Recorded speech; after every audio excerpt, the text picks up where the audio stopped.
Village global, 2026 et au-delà. Une histoire de nombreux personnages perdus dans le temps. Un roman. Par Tahir Aslam Gora.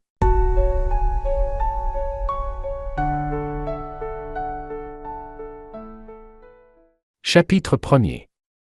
Les magnifiques tarifs douaniers du président Trump et le reste du monde. Dès que le président Trump imposa des tarifs douaniers, certaines usines automobiles commencèrent à fermer et la demande de filles mineures passées en contrebande du Cambodge vers les États-Unis diminua également. Les tristement célèbres trafiquants sexuels colombiens quittèrent leur pays et commencèrent à transporter des filles d'Asie de l'Est vers l'Europe, le Canada et les États-Unis. Pendant ce temps, le célèbre marché du sexe de Bangkok commença à se détourner du sexe pour se tourner vers la drogue. Les usines d'armement aux États-Unis et au Vietnam augmentèrent leurs ventes de fusils AK-47 et M16 au cartel du Salvador. Les cartels mexicains prirent le contrôle de la sécurité des stations touristiques. La mafia russe s'était soumise à l'autorité de Poutine bien avant son invasion de l'Ukraine. Le KGB, désormais scindé en SVR et GRU, était devenu une mafia encore plus puissante que la CIA. Les djihadistes tchétchènes, sur ordre de Poutine, commencèrent effectivement à combattre l'Ukraine. Mais après la mort de plusieurs milliers de jeunes hommes en quelques jours seulement, ils décidèrent de retourner mener le djihad contre leur propre dérive morale. Lorsque les djihadistes en Syrie conclurent un accord avec les États-Unis par l'intermédiaire du gouvernement turc, la nature même de leur « commerce du djihad » changea. Après une série d'attaques israéliennes incessantes, l'Iran réduisit son budget consacré au djihad. Lorsque les États-Unis commencèrent à verser 40 millions de dollars par semaine aux talibans, ceux-ci perdirent tout intérêt pour le djihad et se tournèrent vers le règlement de vieux comptes avec le Pakistan. Les Sindhis étaient furieux qu'un informateur de l'agence indienne AIR&AW à Genève ait disparu sans même payer une nuit d'hôtel ni les inviter à dîner dans un restaurant afghan local. Un autre informateur de la AIR&AW détourna 3100 €, prit le train au lieu de l'avion pour Londres et économisa ainsi 375 € supplémentaires. À Londres, le chef de station de l'ISI empocha 4000 livres sterling destinés à payer une chaîne de télévision pakistanaise pour une interview d'un dirigeant khalistanais. L'agent de l'ISI ne versa même pas 1000 livres sterling au leader khalistanais, estimant que les khalistanais se portaient déjà bien grâce à leur collecte de fonds.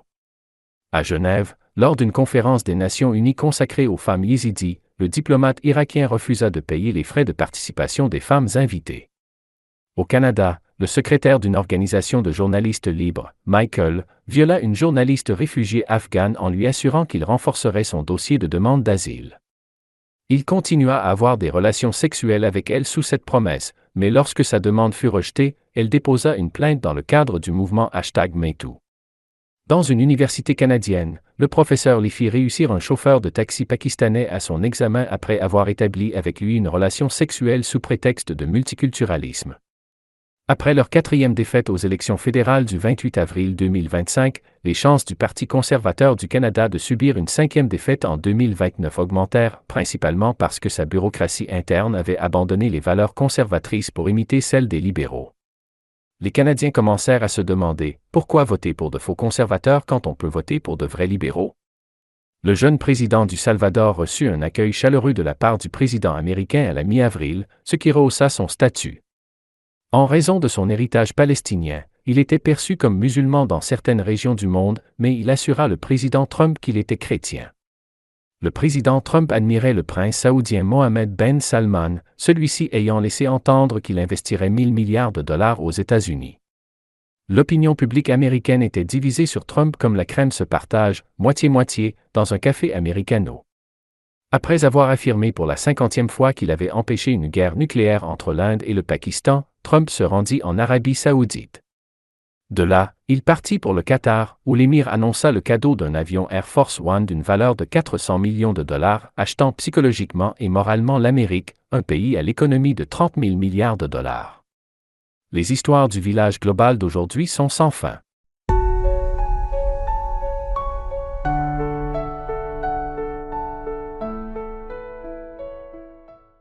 J'écris des histoires sur moi-même, sur des gens comme moi, sur des gens différents de moi, sur les sociétés humaines, sur la vie des gens, bref, sur la vie elle-même. Et lorsque je me lasse d'écrire de telles histoires, je me demande, y a-t-il seulement quelqu'un qui voudrait les lire? En tant que conteur, il me semblait que, Pour la nouvelle génération à travers le monde, toutes les émotions de la vie étaient désormais façonnées à l'image de l'orgasme sexuel. Ainsi, dans ce roman, je présente les histoires du village global d'aujourd'hui.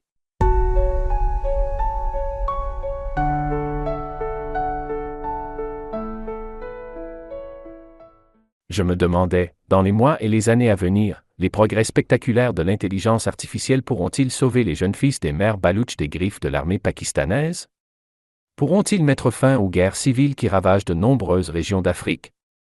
À l'ère de l'IA, des milliers de jeunes continueront-ils à mourir inutilement dans la guerre absurde entre la Russie et l'Ukraine? Le comportement terroriste du Hamas continuera-t-il de provoquer Israël à bombarder les Palestiniens?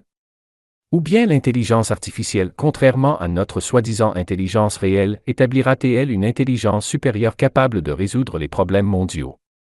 De même, les personnages de mon roman parviendront-ils un jour à vivre pleinement leur vie et, après la mort, à renaître sous une autre forme? Alona la sorcière continuera-t-elle à enseigner éternellement à l'Université de Toronto et, après avoir appris le secret du biryani auprès de Sakina, parviendra-t-elle à mieux contrôler ses fantômes? Faraz et Pooja réussiront-ils à entreprendre leur voyage autour du monde et à mettre en ligne leur vlog de voyage sur YouTube?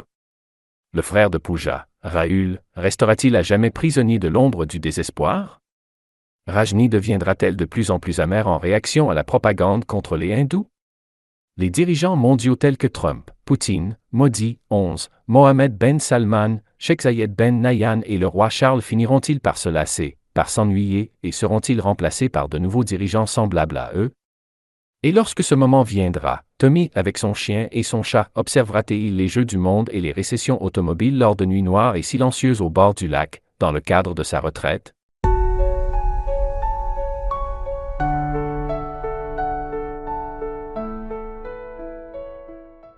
Entre les années 1950 et 1970, les États-Unis, le Canada et les pays européens étaient considérés comme les destinations les plus prisées des immigrants. À cette époque, cependant, seuls quelques habitants des pays sous-développés parvenaient à s'y installer. L'essor mondial du tourisme débuta dans les années 1980, lorsque des pays comme la Thaïlande, Singapour, le Japon, la Malaisie, l'Indonésie, le Maroc, l'Égypte et la Turquie ouvrirent leurs villes au tourisme commercial, suivant l'exemple de l'Occident. Vers l'an 2000, les riches nations du Moyen-Orient s'imposèrent également comme des centres de commerce et de tourisme. Aux alentours de 2010, la Chine, grâce à ses gigantesques projets d'infrastructures, fascina le monde entier. Plusieurs pays africains commencèrent eux aussi à attirer l'attention grâce à leurs réserves naturelles. En Amérique du Sud et en Amérique centrale, l'amélioration de l'ordre public rendit le tourisme plus accessible. L'Inde a toujours fasciné les voyageurs du monde entier par son caractère mystérieux et sa culture unique. Entre-temps, le plus grand pays du monde, la Russie, ouvrit ses villes et ses belles femmes au monde après l'effondrement de l'Union soviétique. Lorsque la guerre russo-ukrainienne éclata et que les sanctions occidentales resserrèrent les frontières russes, le pays se tourna simplement vers les voyageurs chinois, asiatiques, africains et moyen-orientaux, démontrant que le tourisme mondial ne dépendait pas uniquement de l'Occident. En 2025, les pays occidentaux étaient devenus des mosaïques d'enclaves immigrées, quartiers juifs, Chinatown, bazars indiens, ghettos mexicains et Petite Italie.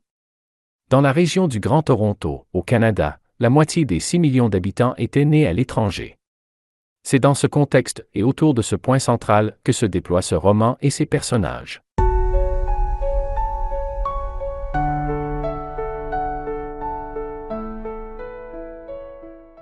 Introduction. L'auteur. Tahir Aslam Gora écrit en ourdou, en pandjabi et en anglais. En 1999, il a émigré définitivement du Pakistan vers le Canada. Il s'identifie fièrement comme citoyen canadien, tout en restant profondément enraciné dans son héritage culturel indien.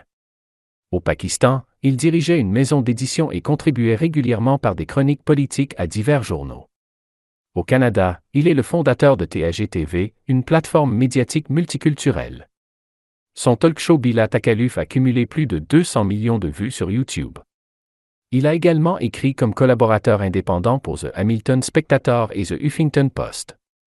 L'œuvre littéraire de Tahir Aslam Gora comprend 3 recueils de nouvelles en ourdou et 2 recueils de poésie publiés en ourdou et en hindi. Ses romans Molla, Ram Mahal, Al-Pakistan, Vivre le multiculturalisme pendant la COVID, Le courtage de la bombe atomique et Village global ont tous été publiés en ourdou, en hindi et en anglais. Ces romans sont aujourd'hui traduits dans plusieurs langues occidentales. Tahir Aslam Gora est reconnu pour représenter le monde globalisé contemporain comme un personnage vivant et respirant dans ses fictions, une véritable village global.